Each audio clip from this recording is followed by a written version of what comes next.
সমস্ত নবীদের স্লোগান ছিল একটা। সমস্ত নবীদের স্লোগান ছিল কয়টা? সবাই বলুন, কি সেই স্লোগান? লা ইলাহা ইল্লাল্লাহ। কোরআন শরীফের ভিতরে ইলাহ শব্দ 147 বার এসেছে। লা ইলাহার অর্থ যদি এই হয়, কোন উপাস্য নাই আল্লাহ ছাড়া, কোন মাবুদ নাই আল্লাহ ছাড়া, মুহাম্মদ সাল্লাল্লাহু আলাইহি ওয়াসাল্লাম আল্লাহর প্রেরিত রাসূল, তাহলে তো এত ঝঞ্ঝাট হওয়ার কথা ছিল না। আপনারা বলেন, নবীরা যখনই এই দাওয়াত দিয়েছেন লা ইলাহা ইল্লাল্লাহ, তখন সংঘর্ষ হয়েছে কিনা? হয়েছে কিনা? বাধা আসছে কিনা? তাহলে এই কথাটা কি, যার কারণে এরকমের বাধা আসে? লা ইলাহা ইল্লাল্লাহ, এর চাইতে বিপ্লবাত্মক, এর চাইতে রিভলিউশন সৃষ্টিকারী কথা আল্লাহর আকাশের নিচে জমিনের উপরে আর একটাও হতে পারে না। লা ইলাহা ইল্লাল্লাহ। ইলাহ শব্দের অর্থ শুধু উপাস্য আর মাবুদ নয়। ইলাহ শব্দের অর্থ হচ্ছে আইনদাতা, ইলাহ শব্দের অর্থ হচ্ছে শাসনকর্তা, ইলাহ শব্দের অর্থ হচ্ছে বিধানদাতা। তো লা ইলাহা যখন একটি লোক ঘোষণা করে, তার অর্থ দাঁড়ায় কোনো আইনদাতা নাই, বিধানদাতা নাই, শাসনকর্তা নাই, কারো আইন মানি না, বিধান মানি না, শাসন মানি না, আল্লাহ ছাড়া। কে ছাড়া? আল্লাহ ছাড়া।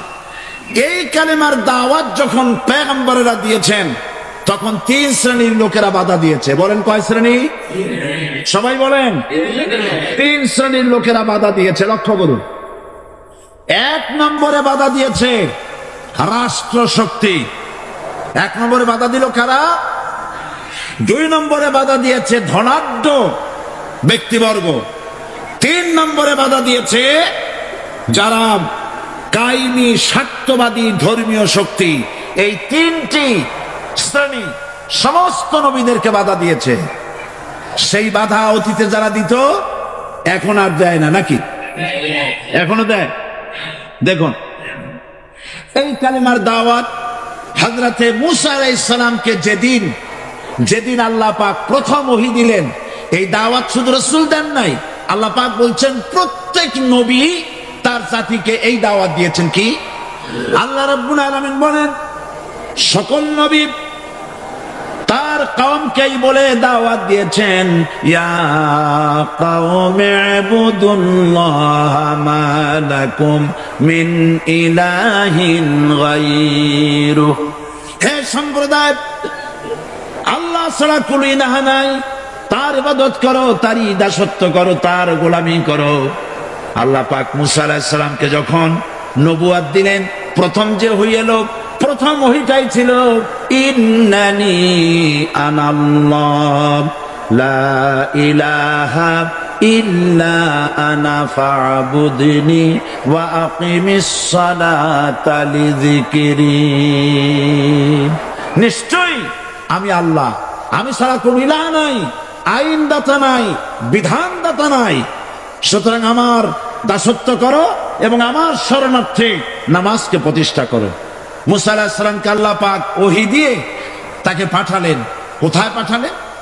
আল্লাহ পাক বলেন, ইযহাব ইলা ফিরআউনা ইন্নাহু তাগা। গোটা কওম নাফরমান, আল্লাহর আইন কেউ মানছে না। গোটা কওমের কাছে না পাঠাইয়া আল্লাহ পাক সর্বপ্রথম মূসা আলাইহিস সালামকে দাওয়াত নিয়ে কার কাছে পাঠালেন? ফেরাউনের কাছে। কারণ ফেরাউন হচ্ছে রাষ্ট্রশাসক। ফেরাউন কি? রাষ্ট্রশাসক। নিচের পানি পাহাড়ের উপরে যায় না, উপরের পানি না নিচের থেকে উপরে যায়, উপরে পানি নিচে আসে। সুতরাং দেশ যারা চালায়, এই লোকগুলি যদি ভালো হয়, গোটা দেশ ভালো হয়। আর সমস্ত মানুষটা যদি, রাষ্ট্র যিনি পরিচালনা করেন, এই লোকগুলি যদি খারাপ হয়, গোটা দেশ খারাপ হতে বাধ্য। এই জন্য আল্লাহ পাক বলছেন, সর্বপ্রথম তুমি ফেরাউনের কাছে যাও এবং এই কালেমার দাওয়াত দাও। হযরতে মূসা আলাইহিস সালাম ফেরাউনের কাছে গেলেন আর দাওয়াত দিলেন, ফেরাউন পড়ে নাও লা ইলাহা ইল্লাল্লাহ। একটি কথা আপনাদের মনে রাখতে হবে, দুনিয়ার কোন ফেরাউন, কোন নমরুদ, কোন সাদ্দাত, কোন হামান কেউ বলে নাই যে আমি আল্লাহ, আমি রাজ্জাক, আমি খালেক, আমি পৃথিবী সৃষ্টি করেছি। কথা কেউ বলেছে? কেউ বলেনি। কি বলেছে তারা? ফেরাউন বলেছে মা আলিমতু লাকুম মিন ইলাহিন গায়রি, আমি তো জানি না আমি ছাড়া আরো কোন ইলাহ আছে, এ কথা আমার জানা নাই, সুতরাং আমি হচ্ছি ইলাহ আর তুমি বলছো লা ইলাহা। তার মানে হচ্ছে ওই সময় পয়গম্বরেরা, আল্লাহর নবীর সাহাবীরা তারা জানতেন যে আমরা কিসের দাওয়াত দেই, আর যারা শুনতো তারাও বুঝতো কিসের দাওয়াত শুনতেছি। আজ আমার দেশে একই কালেমার দাওয়াত দেওয়া হয়, কিন্তু মানুষেরা বুঝতে পারে না কি